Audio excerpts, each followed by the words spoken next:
El viejo mendigo con la barba sucia y el gorro de lana raído observó a los dos jóvenes reírse de él frente al concesionario Ferrari de Madrid. «Abuelo, vuelve al comedor social», gritaron Carlos y Diego, mecánicos del taller de lujo, mientras él acariciaba el Ferrari SF90 Stradale de 500.000 euros expuesto. Pero cuando el vagabundo sacó un teléfono satelital y pronunció una sola frase en perfecto inglés, el mundo se volteó. «Soy Montero. Compren todo el concesionario, ahora». En 30 minutos, los dos mecánicos que lo habían humillado descubrieron que el mendigo que habían echado era Alejandro Montero, el millonario más excéntrico de España, propietario secreto de Ferrari y de medio Madrid, que andaba disfrazado para probar la humanidad de las personas, y sus vidas estaban a punto de cambiar para siempre, pero no como esperaban. Madrid, zona de Salamanca, una mañana de noviembre envuelta en la niebla típica del otoño castellano. El concesionario Ferrari Excellence brillaba como una joya de cristal y acero entre las boutiques de lujo, exhibiendo en sus vitrinas coches que costaban lo que pisos en el centro. Carlos Mendoza, 28 años, y Diego Herrera, 32, trabajaban como mecánicos especializados en el taller adyacente, viviendo el sueño de tocar cada día los coches más deseados del mundo, aunque nunca podrían permitírselos. Esa mañana, mientras fumaban el cigarro del descanso frente a la entrada, notaron una figura que desentonaba completamente con el ambiente exclusivo. Un hombre de unos 70 años, vestido con un abrigo militar deshilachado, que había visto días mejores, pantalones informes sujetos con una cuerda, zapatos rotos que dejaban entrever calcetines agujereados. La barba gris descuidada le cubría media cara. Un gorro de lana beige grasiento le ocultaba el pelo enmarañado. La encarnación misma de la pobreza en medio de la opulencia descarada. El hombre se había detenido frente a la vitrina principal, los ojos fijos en el Ferrari SF90 Stradale rojo, expuesto como una obra de arte. Sus manos sucias tocaban delicadamente el cristal, dejando huellas que hacían estremecer al personal de seguridad que lo observaba desde las cámaras internas. Pero había algo en la forma en que miraba el coche, un conocimiento, una intimidad que iba más allá de la simple admiración. Carlos le dio un codazo a Diego con una sonrisa cruel. Eran jóvenes, arrogantes en su posición de expertos Ferrari, intoxicados por el lujo que manejaban diariamente, aunque no lo poseían. Ver a un vagabundo frente a su templo de la velocidad era una ofensa que requería acción. Se acercaron con la chulería de quien se siente dueño del territorio. Carlos, más bajo pero más agresivo, fue el primero en hablar. Su voz destilaba desprecio mientras soplaba el humo del cigarro hacia el viejo. Diego se reía a sus espaldas, grabando todo con el móvil para las redes sociales, ya saboreando los likes que conseguiría humillando a un pobre. El viejo no se giró enseguida. Continuó observando el Ferrari con una concentración que parecía fuera de lugar. Cuando finalmente se dio la vuelta, sus ojos azules brillaron con una luz extraña, como si escondieran un secreto divertido. No respondió a las provocaciones, se limitó a sonreír bajo la barba sucia, una sonrisa que irritó aún más a los dos mecánicos. La situación escaló rápidamente.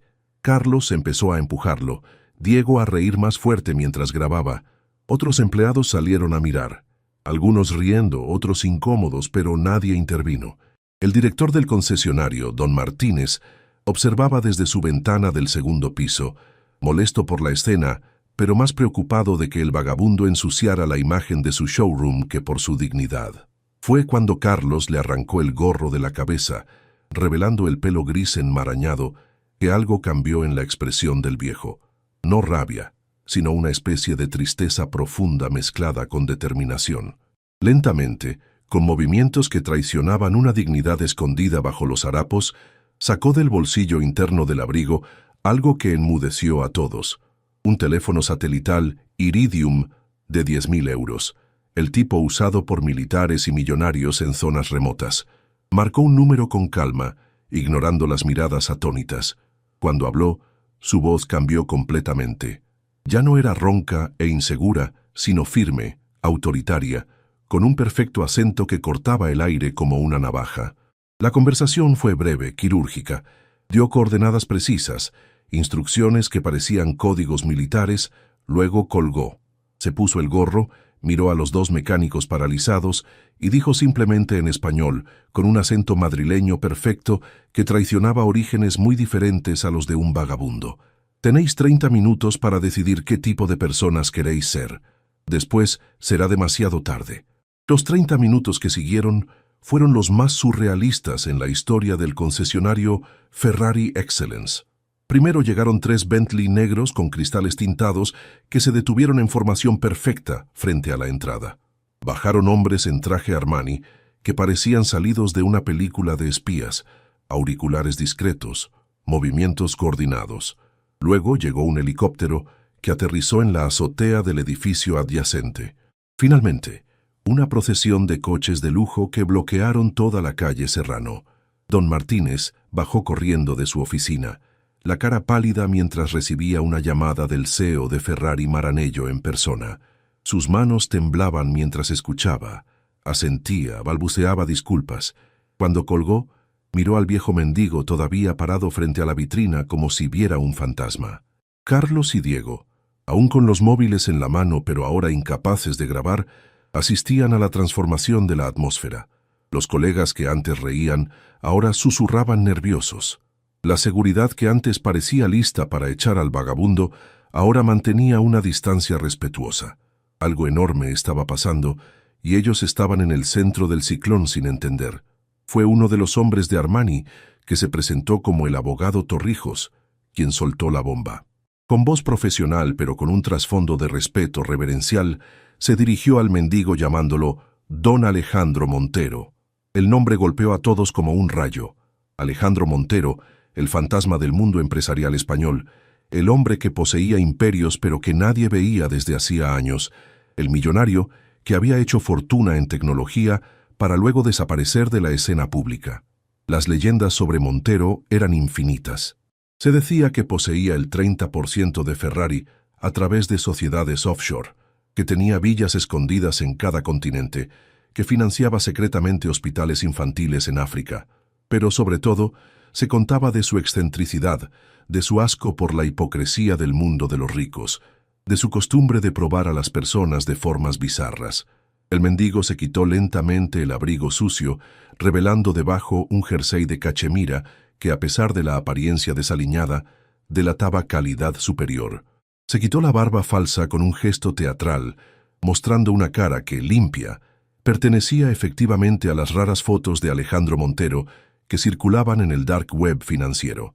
La transformación no fue solo física. El hombre encorvado se irguió, los ojos apagados se volvieron afilados como láser, la sonrisa del vagabundo se convirtió en la mueca de quien tiene el mundo en el puño. Se giró hacia Carlos y Diego, que se habían puesto blancos como la cera, las piernas temblando, los móviles caídos al suelo. Montero habló con calma devastadora. Contó cómo había empezado a andar disfrazado después de que su hijo muriera de sobredosis, rodeado de amigos que lo adulaban por el dinero, de cómo había descubierto que el verdadero carácter de las personas emergía solo cuando pensaban que tenían delante a alguien inferior, de cómo había comprado y vendido empresas basándose en estas pruebas de humanidad. Luego vino la revelación que heló la sangre a todos. Acababa de comprar todo el concesionario, el edificio que lo albergaba y la manzana entera. En 30 minutos, mientras estaban allí paralizados, sus abogados habían completado la adquisición de 50 millones de euros. Todos los presentes eran técnicamente sus empleados, y él había grabado todo, cada insulto, cada empujón, cada risa. La sala de juntas del concesionario se transformó en un tribunal improvisado. Montero se sentó en la cabecera, todavía vestido de mendigo a medias, pero emanando una autoridad que hacía temblar a los presentes. Uno por uno, hizo entrar a todos los empleados que habían estado presentes durante la humillación. El vídeo del incidente, capturado por las cámaras de seguridad de alta definición, se proyectó en la pantalla gigante normalmente usada para presentar los Ferrari a clientes VIP. Cada detalle era cristalino: las risas, los empujones, los comentarios crueles, pero también quién había mirado sin intervenir, quién había reído desde las ventanas, quién había fingido no ver nada. Montero tenía un dossier sobre cada uno de ellos, compilado en años de vigilancia oculta. Sabía de las deudas de juego de Carlos, de las infidelidades de Diego hacia su mujer embarazada, de la corrupción menor de don Martínez que inflaba los presupuestos. Pero su atención se centró en dos figuras inesperadas. La primera era Elena, la joven recepcionista que había salido durante la escena para llevar a escondidas una botella de agua al mendigo mientras todos reían. La segunda era José, el mecánico más veterano que había intentado parar a Carlos, pero había sido silenciado con amenazas sobre su puesto de trabajo. Montero reveló que había hecho esta prueba en 12 concesionarios Ferrari en toda España. Solo en 2 había encontrado personas que lo habían tratado con dignidad a pesar de la apariencia, y había recompensado a esas personas más allá de toda imaginación: sociedades empresariales, financiación para proyectos personales, becas para los hijos. El poder, dijo, no estaba en poseer, sino en poder cambiar vidas basándose en el mérito moral, no en el económico. Para Carlos y Diego, preparó un castigo que definió como educativo, no el despido, demasiado fácil. Durante un año trabajarían en sus centros de acogida para indigentes, manteniendo el sueldo de mecánicos, pero viviendo la realidad de quienes habían despreciado.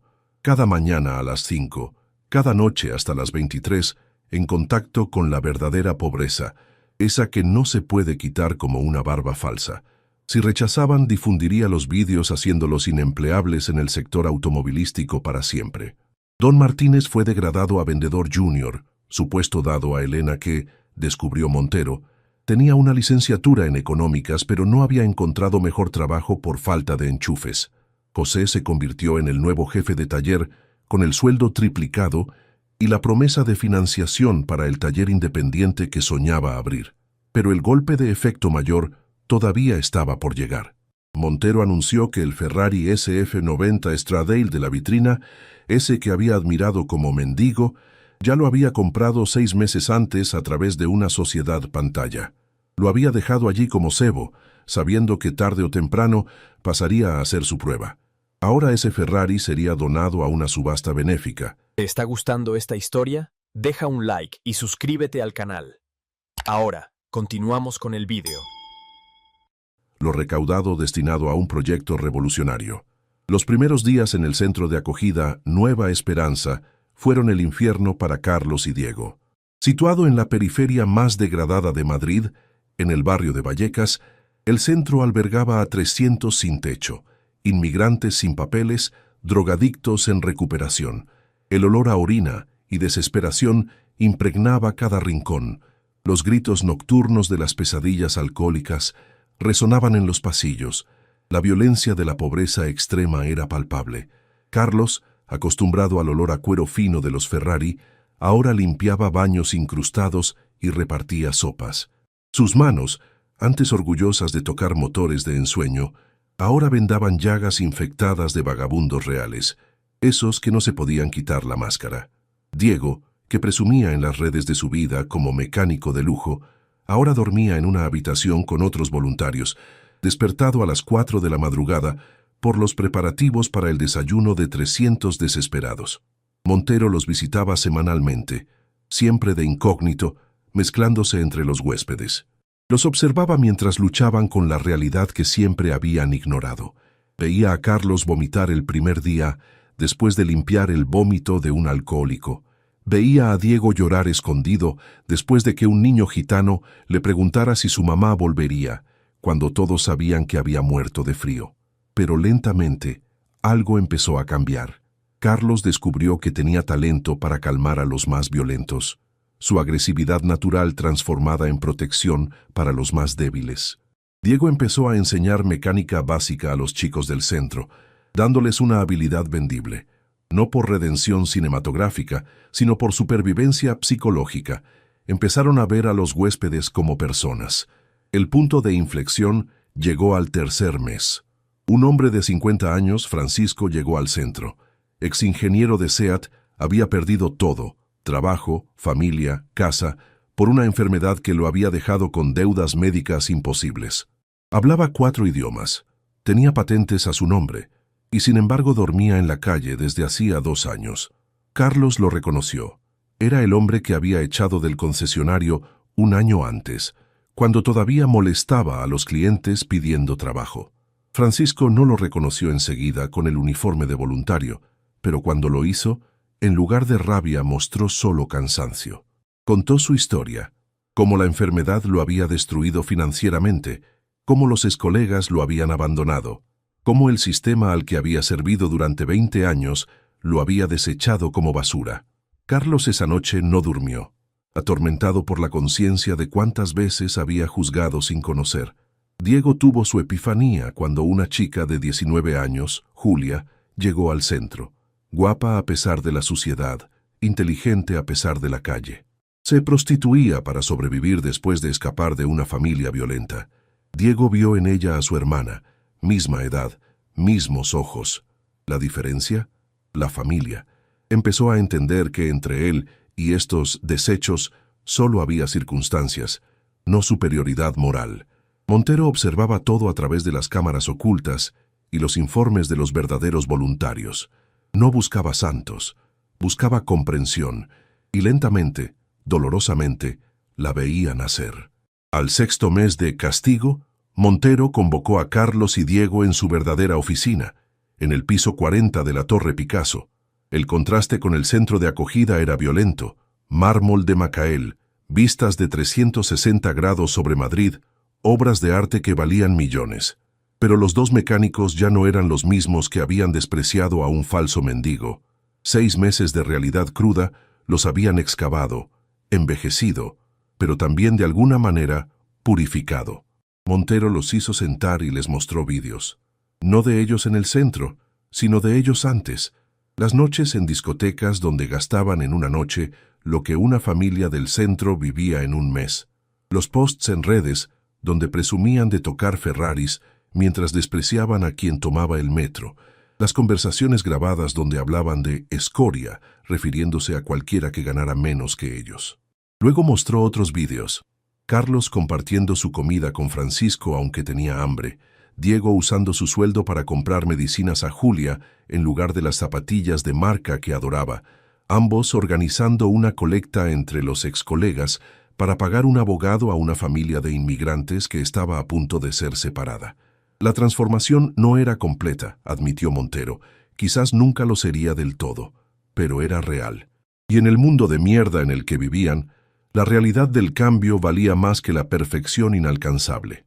Les ofreció una elección: volver al concesionario con un ascenso, olvidando todo como una pesadilla, o continuar por un camino diferente. Reveló su verdadero proyecto: una cadena de talleres solidarios donde mecánicos expertos repararían coches para familias en dificultades a precios reducidos, enseñando simultáneamente el oficio a chicos del centro. No caridad, sino negocio sostenible con un propósito social. Necesitaba personas que conocieran ambos mundos, el del lujo Ferrari y el de la supervivencia callejera. Carlos aceptó inmediatamente, no por redención, sino porque ya no podía volver a fingir que el mundo estaba dividido en ganadores y perdedores. Diego dudó. Tenía una mujer, un hijo recién nacido, facturas que pagar. Pero luego pensó en Julia, en Francisco, en todas las caras que ahora veía cuando cerraba los ojos, y aceptó también. El proyecto arrancó discretamente. El primer taller abrió precisamente en Vallecas, en el peor barrio de Madrid. Los clientes desconfiaban. ¿Un taller gestionado por exmecánicos Ferrari que reparaban Seat Ibiza destrozados? Pero funcionaba. Carlos había llevado la excelencia Ferrari al gueto, Diego la eficiencia. En 3 meses estaban en números negros. En 6 meses contrataban a chicos del centro. En 1 año abrían la segunda sede. 2 años después del incidente del mendigo, Madrid había cambiado, al menos en pequeña parte. Los talleres Montero, nombre elegido contra la opinión del fundador que quería permanecer anónimo, se habían convertido en 6. Empleaban a 80 personas, de las cuales la mitad provenían de situaciones de exclusión. Carlos se había convertido en director operativo, Diego en responsable de formación. No eran santos. Carlos todavía bebía demasiado, Diego todavía engañaba ocasionalmente a su mujer, pero marcaban la diferencia. La noche del segundo aniversario, Montero organizó un evento en el concesionario Ferrari, donde todo había empezado. Invitó a todos, los empleados de entonces, los voluntarios del centro, los chicos de los talleres solidarios. En el centro del showroom, en lugar del SF90 Stradale, había un viejo Seat Ibiza destrozado, el primer coche reparado en el taller de Vallecas, que había pertenecido a una madre soltera que ahora trabajaba como contable para los talleres. Durante el discurso, Montero hizo su última revelación. No estaba enfermo, pero tenía 72 años y quería dejar las cosas arregladas. Había decidido donar el 90% de su patrimonio, 3.000 millones de euros, a la fundación que gestionaba los centros y los talleres. Carlos y Diego estarían en el consejo de administración, no como premios, sino como testigos de lo que significaba caer y levantarse. Pero el verdadero golpe de efecto vino cuando entró Francisco, el ingeniero caído en desgracia. Llevaba un traje modesto pero digno, había recuperado peso, los ojos ya no estaban apagados. Había sido contratado por una startup de movilidad sostenible después de que Diego hiciera circular su CV. A su lado estaba Julia, ya no en la calle, sino estudiante de ingeniería con una beca de la fundación. Montero los hizo subir al escenario improvisado. Dijo que ellos eran el verdadero éxito, no los balances positivos o los talleres abiertos, personas que el sistema había desechado y que ahora contribuían a cambiarlo. Luego hizo algo inesperado. Se quitó la chaqueta cara, la corbata de seda y se puso el viejo abrigo de mendigo que había conservado. Se dirigió a Carlos y Diego directamente por última vez. Les agradeció, no por haberse vuelto buenos, sino por haberle dado la oportunidad de creer todavía que las personas podían cambiar.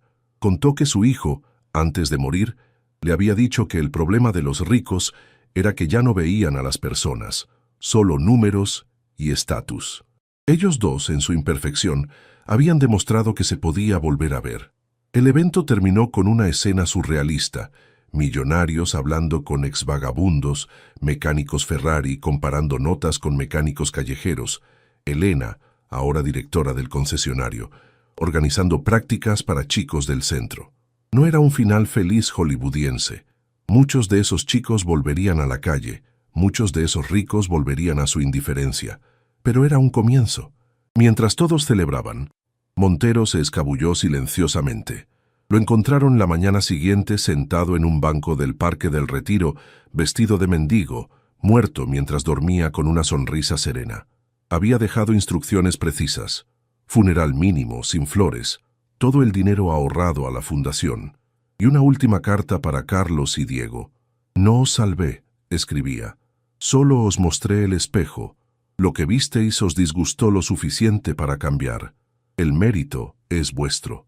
El millonario disfrazado era solo un truco. La verdadera riqueza la encontrasteis sirviendo sopa a quien tenía hambre. Continuad, no por redención, sino porque ahora sabéis que entre vosotros y ellos solo hay suerte, no mérito. PD, el Ferrari de la vitrina, es vuestro. Vendedlo y contratad a otros 10 chicos. El Ferrari se vendió por 480.000 euros. Con ese dinero contrataron no a 10, sino a 15 chicos. Abrieron otro taller y crearon un fondo de microcrédito. Carlos se casó con Elena 2 años después. Diego se divorció y encontró paz en el trabajo social. Los talleres Montero se convirtieron en un modelo nacional. Y cada año, en el aniversario de la muerte de Alejandro Montero, todos los empleados visten por un día ropas humildes para recordar que bajo la ropa todos somos mendigos de algo.